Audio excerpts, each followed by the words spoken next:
El gobierno quiebra la economía de los ricos y con subsidios insostenibles administra la de los pobres para condenarlos al hambre. Fue claro el consejo de Castro a Chávez. Le dijo: acabe la economía de los ricos y administre la de los pobres, pero primero gane las elecciones. Haga la campaña contra la corrupción y la inequidad. Como candidato, dé confianza a la empresa privada y a la prensa.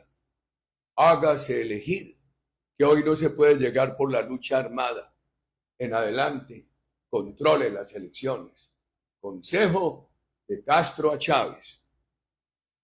En Colombia ya se ha debilitado la economía de los ricos, entre comillas, y los subsidios para los pobres se quedarán sin dinero en pocos años. La inversión en maquinaria y equipos ha sido negativa en un 27%. Hay violencia física, inseguridad jurídica e inseguridad política. Han cambiado las reglas a muchos sectores de la economía, tal es el caso del sector minero energético. La falta de compromiso del gobierno para liderar las comunidades ha hecho que fracasen los proyectos de energía renovable que venían de atrás. Será difícil que vuelvan a confiar en Colombia. Temores que también se siembran al capital privado de salud y pensiones. ¿Será que vuelven después de que los están expropiando? El agresivo discurso oficial contra la empresa privada genera toda la desconfianza, el pánico. Eso es inseguridad, violencia política. La vivienda y la infraestructura están bastante paralizadas. Esta última, la infraestructura, parece que estuviera en un invernadero estéril para perder el tiempo, para que el país pierda el tiempo.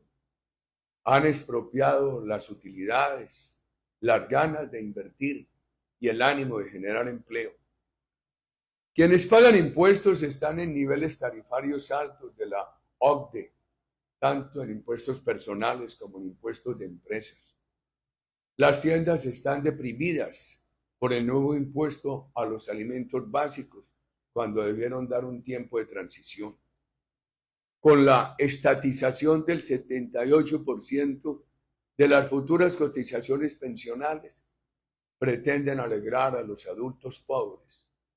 Con subsidios que iniciamos hace años y que tuvieron una buena tendencia de incremento. Lo malo es que no serán sostenibles con la caída de la economía privada. Con el excesivo avalúo multipropósito, se presiona a los empresarios del campo a buscar vender la propiedad al gobierno. El pueblo venezolano no se dio cuenta del daño chavista sino muy tarde. Mientras el gobierno chavista gastaba en subsidios para bienes importados un alto porcentaje de los 60.000 millones de dólares de exportaciones petroleras, mientras se gastaba ese platal trayendo bienes importados, subsidiados, expropiaba y destruía a la empresa privada. El pueblo venezolano vivió una fiesta con bienes importados y subsidiados y no se dio cuenta del daño. Cuando vino el deterioro tecnológico, la caída de producción de petróleo y la baja del precio, ya no podían importar tanto ni había con qué sustituir. La pobreza se subió a más del 80%.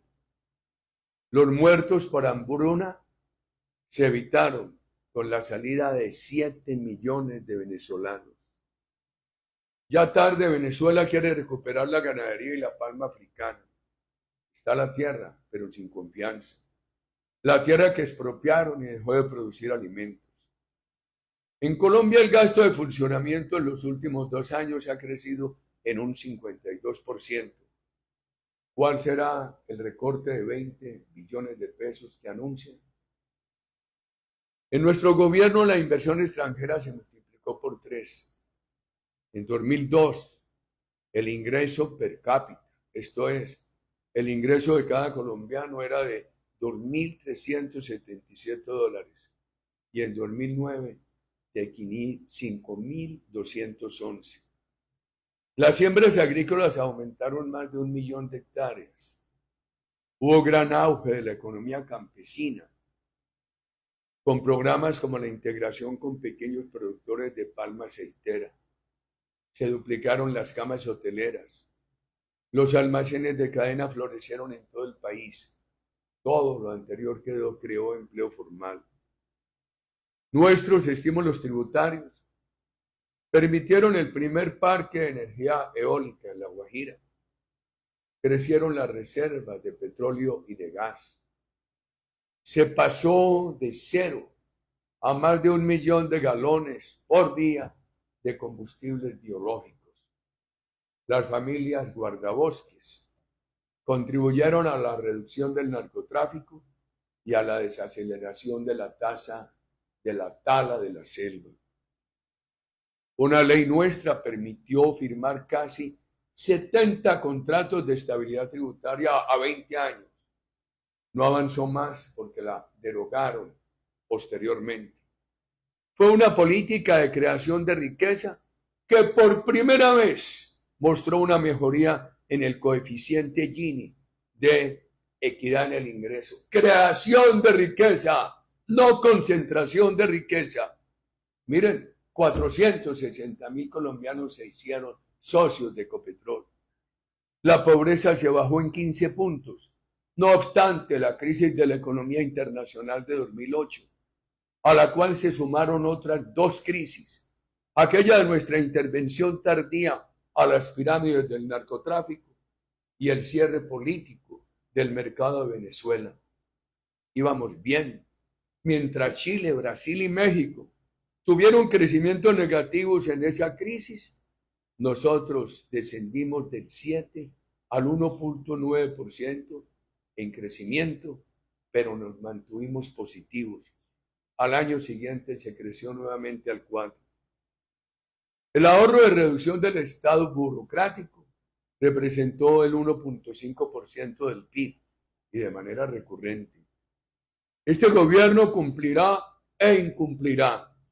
Este gobierno cumplirá con la recomendación castrista de eliminar la economía de los ricos e incumplirá con los pobres, a quienes llevará a la penuria, pasando por alegrías de subsidios y discursos transitorios, todo calcado de Chávez. El gobierno somete a los pobres a vivir del Estado para después abandonarlos.